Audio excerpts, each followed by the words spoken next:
आज हिंदू एकता आंदोलनाच्या वतीनं चंद्रशेखर बावनकुळे साहेब यांना निवेदन देण्यात आलं। ते निवेदन होतं रहमतपूर जे नाव आहे या शहराला ते बदलून रघुनाथपूर व्हावं अशा दृष्टिकोनातूनचं निवेदन होतं। आदिलशाहीच्या काळामध्ये त्या काळातला सरदार आदिलशाहीमधला त्याच्या मुलाचं नाव सन 1663च्या आसपास देण्यात आलं, परंतु या रहमतपूर शहराबरोबर या पंचक्रोशीतील सर्व नागरिकांचं असं म्हणणं होतं की रहमतपूर हे नाव आम्हाला नको आहे। अशा दृष्टिकोनातून विविध हिंदुत्ववादी संघटना एकवटल्या आणि हिंदू एकतेच्या माध्यमातून आज बावनकुळे साहेबांना निवेदन देण्यात आलं। आज बावनकुळे साहेबांनी व्यासपीठावर असं आवाहन केलं की मी लवकरात लवकर रहमतपूरचं नाव रघुनाथपूर हे करून देतो आणि हा शब्द सर्व हिंदुत्ववादी कार्यकर्त्यांबरोबर रहमतपूरमधील नागरिक असतील आणि आसपास पंचक्रोशीतील नागरिक असतील या सर्वांना त्यांनी शब्द दिला।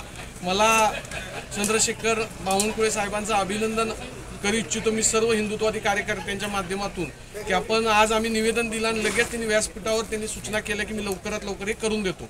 मला असं वाटतं की येणाऱ्या काळामध्ये रहमतपूरचं नाव हे रघुनाथपूर झाल्याशिवाय राहणार नाही, परंतु काही कारणास्तव जर कमी जास्त किंवा उशीर किंवा होत असेल तर या पंचक्रोशीतील सर्व हिंदुत्ववादी संघटना एकवटतील आणि सर्व नागरिक महिला बंधू भगिनी एकत्र येऊन मोर्चा भव्य दिव्य असा मोर्चा आम्ही रहमतपूरचं नाव रघुनाथपूर करावं अशा दृष्टिकोनातून आम्ही काढणार आहोत। ही पण एक सूचना आहे, परंतु मला असं वाटतं की हे हिंदुत्ववादी सरकार आहे आणि हिंदुत्ववादी सरकारच्या माध्यमातून 100% बावनकुळे साहेबांनी जो शब्द दिला आहे तो लवकरात लवकर पूर्ण करतील। त्यामुळं सर्व हिंदुत्ववादी कार्यकर्त्यांच्या चेहऱ्यावर आनंदाचं वातावरण आहे। मला असं वाटतं की लवकरात लवकर ही आमच्या सर्व हिंदुत्ववादी कार्यकर्त्यांची इच्छा पूर्ण व्हावी। या ठिकाणी विक्रम पावसकरांनी ज्या पद्धतीचा प्रश्न माझ्यासमोर मांडलेला आहे त्यांनी म्हटलं आहे की रहमतपूर या गावाचं नामांतर रघुनाथपूर व्हावं, रहमतपूरचं रघुनाथपूर व्हावं।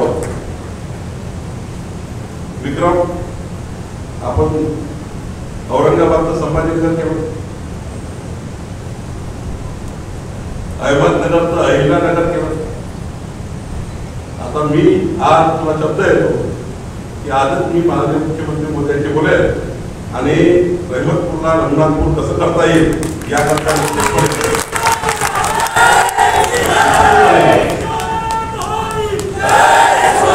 हा प्रश्न मी सरकारमध्ये माननीय देवेंद्रजींशी बोलेल आणि विक्रम ज्या मनात आहे ते सर्व जनतेच्या मनात आहे।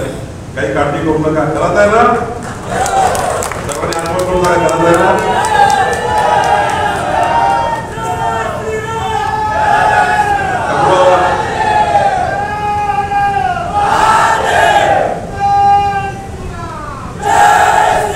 जय जय श्रीराम।